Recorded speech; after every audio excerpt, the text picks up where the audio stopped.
হরে Krishna everyone. এই যে আমার ভাবা পিঠা হয়ে গেল, এখন আমি এটা নামাচ্ছি। দেখেন কত সুন্দর হয়েছে, আপনারাও চলে আসবেন ঢাকা খেতে। হ্যাঁ, স্পেশাল ঢাকা। আবার দাও, আবার দাও। যে আমি আরেকটা দিচ্ছি এখানে, এইভাবে দিতে হয়। হ্যাঁ, কিভাবে দিচ্ছি আমি বানাচ্ছি, সবাই দেখবেন ভালো করে, ভিডিওটা ভালো করে দেখবেন। ওই চাটা ছানা দিয়ে কাটে কাটে দেখবেন না।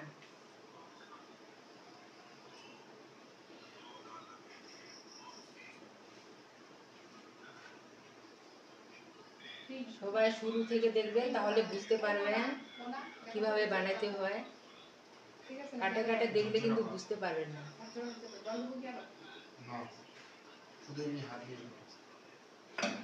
এখন এটা কাপড় দিয়ে এইভাবে ঢাকে রাখতে হবে, এটা সিদ্ধ। দেখেন আমি চুলা।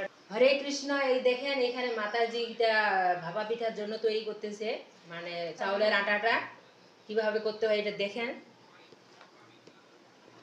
ভালো করে দেখেন। এইভাবে করতে হবে জল দিয়ে।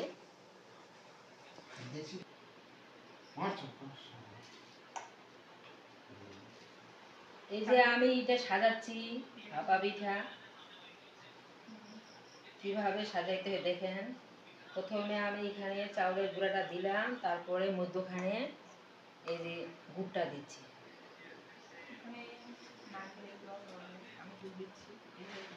নারিকেলের গুঁড়া দেওয়া যায়, হ্যাঁ নারিকেলের গুঁড়া দিলে বেশি টেস্টি হয়।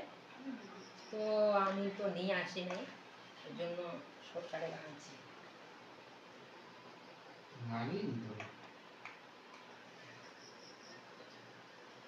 তারপরে এটা এইভাবে ফের চাউলের গুঁড়া দিব।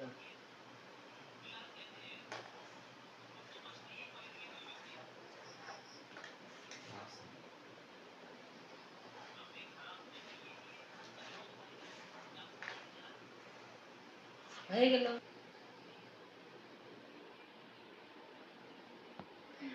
হরে কৃষ্ণ। এই যে দেখেন এটা আমার ভাই, তো আমাদের বাড়িতে আজকে আসছে, ভাপা পিঠা হবে ওই জন্য। ভাইয়ের সাথে ভাইয়ের বউ আসছে।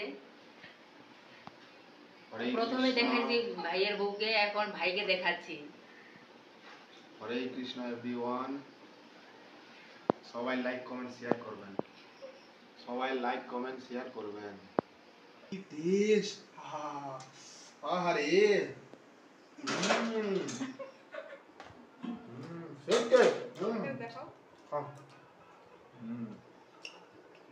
ভালো হয়েছে। এটার নাম হচ্ছে ভাকা।